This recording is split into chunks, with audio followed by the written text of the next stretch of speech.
Kenapa ketika pukulan berat itu datang, lupa, hilang ayat itu dari kepalanya. Maka kita pun begitu dalam hidup. Kadang ketika pukulan berat itu datang, kita perlu sahabat, kita perlu teman-teman.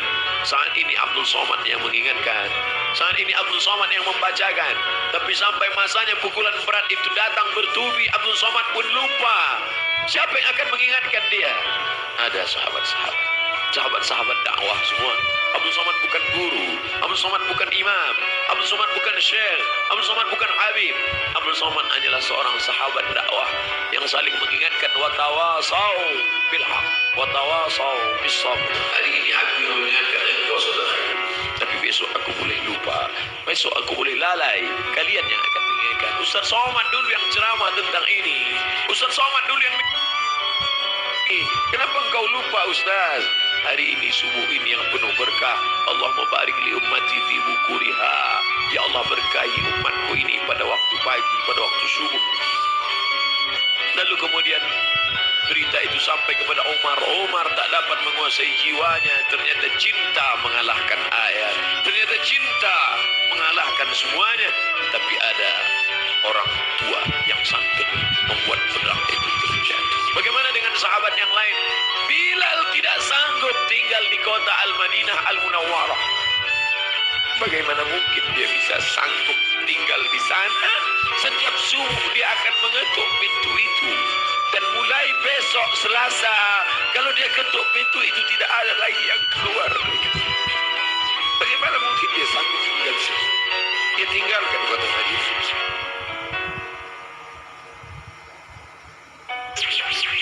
Bilal tak sanggup memandangkan azan. Bilal pergi ke negeri Syam. Dia tinggalkan kota Al-Madinah Al-Munawwarah. Dia pergi ke negeri Syam. Sampai akhirnya Anas bin Malik pergi pindah ke Basrah. Anas bin Malik, sahabat yang terakhir meninggal di Basrah tahun 93, tahun 94 Hijrah. Mereka tidak sanggup. Mereka tidak sanggup tinggal di sana. Sebagian sahabat menetap karena kekuatan iman, kekuatan cinta. Tapi sebagian sahabat juga harus menghindar jauh karena kerinduan yang begitu mendalam. Sampai akhirnya Bilal tetap menetap di sana.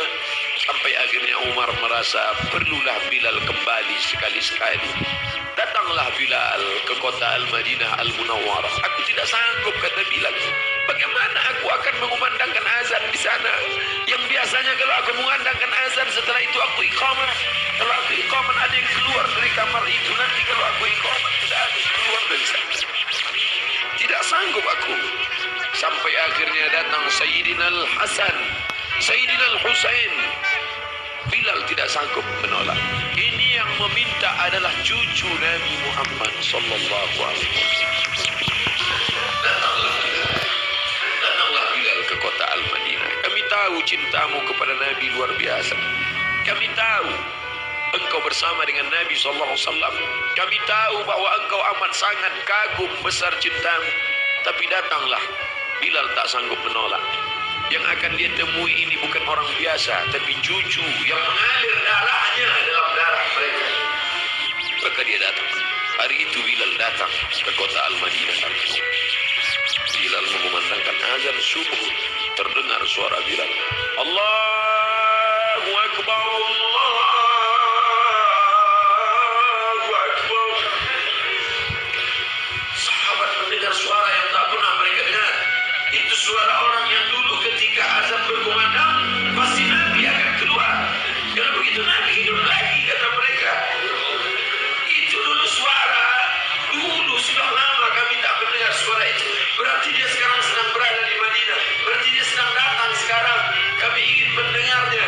Kami ingin ramai sahabat Nabi datang berbondong-bondong. Ramai mereka datang ke Masjid Nabawi karena mereka yakin dan percaya kalau suara itu keluar Nabi pasti akan datang. Tapi ternyata tidak. Ketika Bilal mengumandangkan azan, mereka hanya berjumpa dengan Bilal. Mereka hanya berjumpa dengan Sayyidina Husain. Kita tak pernah bersedih. Kita tak pernah bersedih. Kita hanya mengucapkan setiap hari Assalamu alayka ayyuhan nabiyyu wa rahmatullahi wa barakatuh. kalian akan minum dari telaga itu. Nabi naik ke atas mimbar, aku lihat ada telaga, kata Nabi. Ada telaga haud dan kalian akan minum di sini. Siapa yang minum dari sana ya Rasulullah? Ikhwani, saudaraku akan minum dari sana. Kamikah itu ya Rasulullah? Enggak. Antum ashabi, kalian sahabat. Kalian sahabat. Yang akan minum nanti di sini ikhwani. Siapa itu ya Rasulullah? Amanu bi wa lam yarawni. Mereka beriman kepadaku padahal tak pernah melihat aku. Mudah-mudahan kita termasuk di sana. Aku bukan orang Arab, aku tidak Quraisy, aku tidak pernah bersamanya, tapi aku berharap, kita semua berharap 14 abad jarak kita dengan dia, 1439 tahun yang lalu jarak kita dengan dia. Dia sudah memikirkan kita, patah giginya, berdarah pelipisnya, berdarah kakinya. Sahabat berkata, engkau punya doa mustajab ya Rasulullah, engkau punya doa makbul ya Rasulullah. Kau doa sekali saja rata mereka dengan tanah, kau doa sekali saja mati mereka ya Rasulullah. Mintakan doa itu ya Rasulullah. Allahumma salli ala Sayyidina Muhammad. Sekali saja engkau berdoa ya Rasulullah, akan mati mereka semua. Kata Rasulullah, tidak, doa itu aku simpan. Untuk siapa? Untuk kalian nanti di padang mahsyar. Aku simpan doa itu syafaatan li ummati. Dia pikirkan kita 14 abad yang lalu. Apa yang kita lakukan untuk agamanya ini? Apa yang sudah kita buat? Orang-orang kaya, tolonglah agama Allah ini. Kalian dirikan MDA. Tolong fakir miskin. Air mata tidak cukup untuk menolong agama Rasulullah SAW.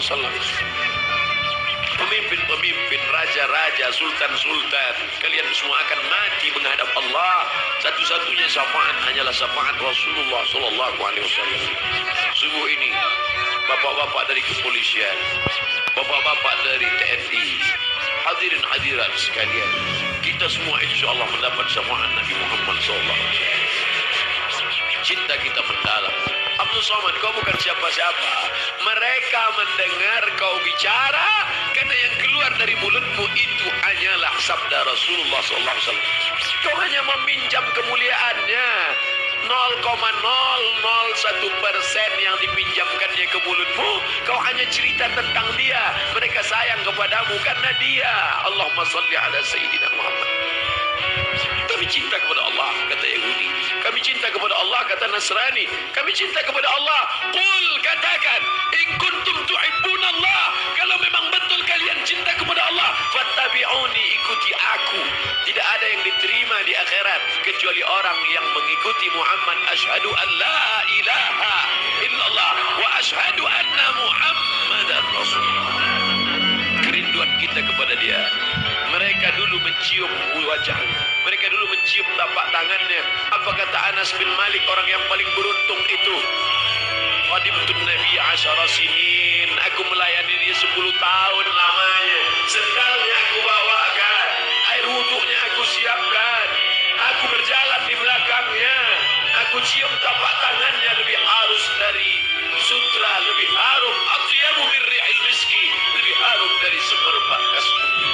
Kami tidak seberuntung engkau Anas bin Malik, tapi kami ingin ikut bersamanya dan kami ingin minum di telaga ini bersama Rasulullah sallallahu alaihi wasallam. Siapa yang minum di telaga ini la yadma'u fiha abadan, tidak akan haus untuk selamanya. Selamatkan anak-anak cucu kami ya Allah, jangan sampai beralih akidah kepada yang lain.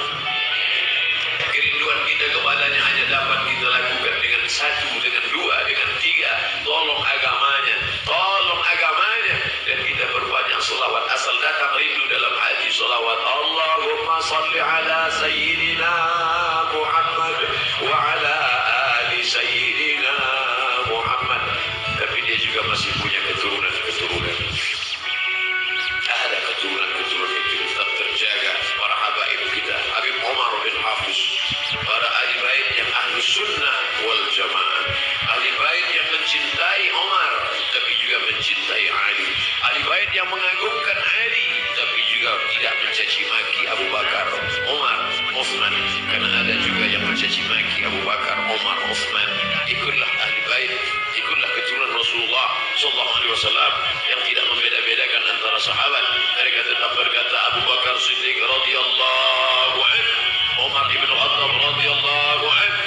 Para habaib, Habib Ahmad Al-Qam, Habib Jillan, Habib Zaid ibn Sumail, para habaib yang tak mungkin saya sebutkan satu persatu. Al-asila ila qarabati Rasulillah sallallahu alaihi wasallam, menyambung hubungan dengan para habaib keturunan Rasulullah. Ahabbu ilayya, lebih aku cintai min an asila ila qarabati, daripada menyambung hubungan dengan kerabatku sendiri. Motivasi itulah yang membuat al-fakir yang hina datang menjumpai